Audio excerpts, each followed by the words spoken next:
ओम शांति। आज 31 जुलाई 2026 शुक्रवार के प्यारे बाप दादा के अनमोल मधुर महावाक्य हैं। आज की मुरली के सार में भोलानाथ बाबा ने बहुत विशेष बात को स्पष्ट करते कहा कि शिव बाबा को भोलानाथ क्यों कहा जाता है, क्योंकि गाया हुआ है, सुदामा ने 2 मुट्ठी चावल की दी तो महल मिल गए, और महल मिले भी कितने समय के लिए, 21 जन्म के लिए। तो बाबा कहे, अब तुम बच्चे समझते हो कि बाप भारतवासियों को बरोबर हीरे जवाहरतों के महल देते हैं। तो फिर बाबा पूछे, किसके एवज में देते हैं? तो बच्चे कहते हैं, बाबा यह तन मन धन सब आपका है। तो बाबा कहे, उसकी एवज में मैं तुमको बहुत ब्यूटीफुल तन ट्रांसफ़र कर देता हूँ, अपार धन देता हूँ, निरोगी काया देता हूँ। लेकिन साथ में बाबा ने और पूछा कि यह सब किसको देंगे? ज़रूर अपने बच्चों को ही देंगे, जो अपना तन मन धन सफल कर धारणा करते हैं। फिर और स्पष्ट करते कहा कि बाप कहते हैं, मैं परम धाम से आया हूँ, पुराना सब कुछ तुमसे लेकर नई दुनिया में तुमको सब कुछ नया देता हूँ, इसलिए मुझे दाता कहते हैं। दाता भी ऐसा है जो उनके जैसा और कोई हो नहीं सकता, निष्काम सेवाधारी हैं। बाबा कहे, मेरे सिवाय और कोई निष्काम सेवाधारी हो नहीं सकता, क्योंकि बाबा को कोई लालसा नहीं है। और स्पष्ट करते कहा कि लौकिक में बाप बच्चों से उम्मीद रखते हैं कि हम बूढ़ा होगा तो बच्चे हमारी सेवा करेंगे। भल सब कुछ बच्चों को दे देते हैं, फिर भी सेवा तो होती है। यहाँ शिव बाबा कहते हैं, मैं हूँ ही अभोक्ता, मैं कभी खाता नहीं हूँ, मैं आता ही हूँ सिर्फ बच्चों को नॉलेज देने। सुप्रीम रूह अभी रूहों को बैठ समझाते हैं। फिर और स्पष्ट करते कहा कि बाप को ही पतित पावन लिबरेटर कहते हैं, दुख हरता सुख करता भी उनको ही कहा जाता है। शिव के मंदिर में जाकर देखो, वहाँ लिंग रखा है, ज़रूर चैतन्य में यहाँ धरती पर था तभी तो पूजा करते हैं। यह देवताएं भी कभी चैतन्य में यहाँ धरती पर थे तभी तो उनकी यहाँ महिमा करते हैं। जैसे नेहरू चैतन्य में था तब तो उनकी फ़ोटो निकाल महिमा करते हैं, कोई तो अच्छा काम करके गया होगा ना। ऐसे भारत में शिव जयंती मनाते हैं तो ज़रूर यहाँ शिव बाबा आकर के अपना विशेष कर्तव्य करके जाते हैं, तभी तो उनको सब याद करते हैं। और उनके यादगार प्रतिमा चित्र आदि सब भारत में है, क्योंकि भारत में आकर सर्व का कल्याण करते हैं। फिर कहा कि तुम्हारा है बेहद का वैराग, यह सारी सृष्टि खलास होनी है, तुम्हारे लिए नई दुनिया बन रही है, वहाँ जाना है, परंतु पावन होने बगैर तो वहाँ जा नहीं सकते। तो दिल में यह बात जचती है कि बरोबर नई दुनिया में देवी देवताओं का राज्य था, जो बाप भगवान अब स्थापन कर रहे हैं।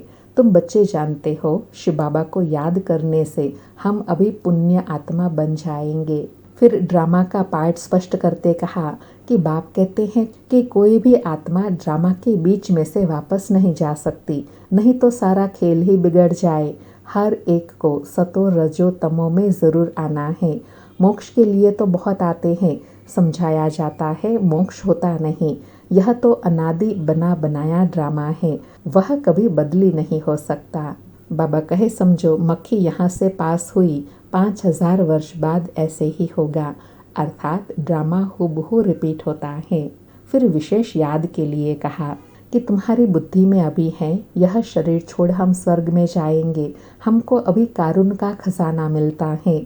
बाबा कहते हैं, मुझे याद करो तो माया एकदम भाग जाएंगी। लेकिन बाबा कहे, याद नहीं करते हैं तो माया फिर तंग करती है। कहते हैं, बाबा हमको माया के तूफान बहुत आते हैं। तो बाबा कहे, अच्छा बाप को बहुत प्यार से याद करो तो तूफान उड़ जाएंगे। कितना सहज है, सिर्फ एक बाप को याद करो तो तुम्हारे में जो अलाई है, अवगुणों की मिक्सचरिटी है, वह निकल जाएंगी और आत्मा पवित्र सच्चा सोना बन जाएंगी। इसको कहते हैं योग अग्नि, यह है याद की बात।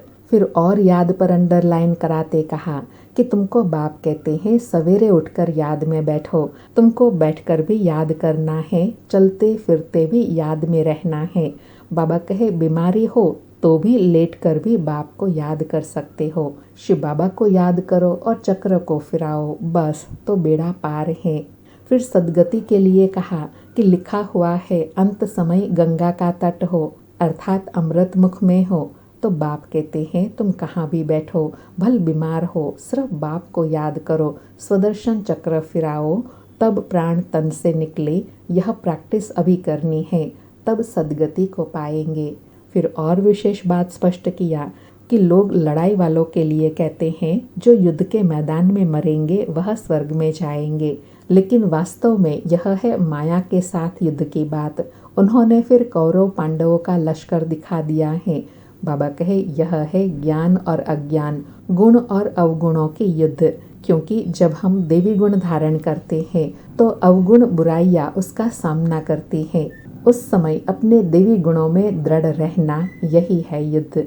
बाबा कहे अभी तुमको यह सारे ज्ञान की रोशनी आई है। और लास्ट में बहुत गर्व की स्मृति दिलाते कहा कि यहाँ रुद्र यज्ञ रचते हैं तो बाप शिव के साथ साथ तुम आत्माएं सालिग्राम के रूप में पूजी जाती हो, क्योंकि तुम बहुतों का कल्याण करते हो। बाप के साथ तुम भारत की खास और दुनिया की आम रूहानी सेवा करते हो, इसलिए बाप शिव बाबा के साथ सालिग्राम के रूप में तुम्हारा पूजन होता है। सुनते हैं प्यारे बाप दादा के अनमोल मधुर महावाक्य। आज बाबा कहे मीठे बच्चे, शिव बाबा को यह भी लालसा नहीं कि बच्चे बड़े होंगे तो हमारी सेवा करेंगे। वह कभी बूढ़ा होता नहीं, बाप ही है निष्काम सेवाधारी। मीठे बच्चे, शिव बाबा को यह भी लालसा नहीं कि बच्चे बड़े होंगे तो हमारी सेवा करेंगे। वह कभी बूढ़ा होता नहीं, बाप ही है निष्काम सेवाधारी। आज मुरली से प्रश्न है, भोलानाथ शिव बाबा हम सब बच्चों का बहुत बड़ा ग्राहक है, कैसे? उत्तर में कहा, बाबा कहते हैं मैं इतना भोला ग्राहक हूँ जो तुम्हारी सब पुरानी चीजें खरीद लेता और उसके रिटर्न में सब नई चीजें देता हूँ। तुम कहते हो बाबा यह तन मन धन सब आपका है, तो उसकी एवज में तुम्हें ब्यूटीफुल तन मिलता, अपार धन मिल जाता। आज मुरली में गीत बजा, भोलेनाथ से निराला कोई और नहीं, बिगड़ी को बनाने वाला कोई और नहीं, पतित से पावन बनाने वाला कोई और नहीं। सारी मुरली से धारणा के लिए सार है। पहला पॉइंट, माया के तूफानों को भगाने के लिए बाप को बहुत बहुत प्यार से याद करना है। आत्मा को योग अग्नि से सच्चा सच्चा सोना बनना है। दूसरा पॉइंट, बेहद का वैरागी बन इस पुरानी दुनिया को भूल जाना है। दुनिया बदल रही है, नई दुनिया में जाना है, इसलिए इससे संन्यास लेना है। आज प्यारे सतगुरु बाबा का वरदान है, कदम कदम पर सावधानी रखते हुए पद्मों की कमाई जमा करने वाले पदम पति भव। कदम कदम पर सावधानी रखते हुए पद्मों की कमाई जमा करने वाले पदम पति भव।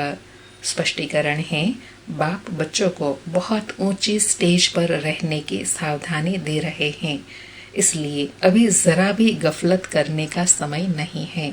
अब तो कदम कदम पर सावधानी रखते हुए कदम में पद्मों की कमाई करते पदम पति बनो। जैसे नाम है पद्मा पदम भाग्यशाली, ऐसे कर्म भी हो। एक कदम भी पदम की कमाई के बिगड़ न जाए तो बहुत सोच समझकर श्रीमत प्रमाण हर कदम उठाओ। श्रीमत में मन मत मिक्स नहीं करो। बाबा कहे आपका ही गायन है ना, पद्मा पदम भाग्यशाली, तो ऐसा कर्म करना है। और उसके लिए बाबा कहे हर कदम में बाबा की श्रीमत लेनी है, मन मत मिक्स नहीं करनी है। आज का स्लोगन है, मन को ऑर्डर प्रमाण चलाओ तो मन मनाभाव की स्थिति स्वतः रहेंगी। मन को ऑर्डर प्रमाण चलाओ तो मन मनाभाव की स्थिति स्वतः रहेंगी। आज के अव्यक्त इशारे हैं, ज्वाला स्वरूप स्थिति में रहकर शक्तिशाली याद का अनुभव करो। आज अनुभव करने के लिए कहा कि याद को शक्तिशाली बनाने के लिए विस्तार में जाते सार की स्थिति का अभ्यास कम न हो। विस्तार में सार भूल न जाए। खाओ पियो सेवा करो, लेकिन न्यारेपन को नहीं भूलो। साधना अर्थात शक्तिशाली याद, निरंतर बाप के साथ दिल का संबंध। साधना इसको नहीं कहते हैं कि सिर्फ योग में बैठ गए, लेकिन जैसे शरीर से बैठते हो वैसे दिल मन बुद्धि एक बाप की तरह बाप के साथ साथ बैठ जाए। ऐसी एकाग्रता ही ज्वाला को प्रज्वलित करेंगी। बाबा ने शक्तिशाली याद का भावार्थ बताया। कहते हैं ना कि साधना करने बैठते हैं तो शरीर को स्थिर और एकाग्र करते हैं। तो बाबा कहे यह सिर्फ शरीर की साधना नहीं है, इसमें दिल, मन, बुद्धि सब एक बाप की तरफ हो, एक बाप दूसरा ना कोई। जब ऐसी स्थिति में बैठेंगे व ऐसी स्थिति रहेंगी, तब ऐसी एकाग्रता के द्वारा अंतिम परिवर्तन की ज्वाला प्रज्वलित होंगी। अच्छा, ओम शांति। शुक्रिया बाबा, शुक्रिया।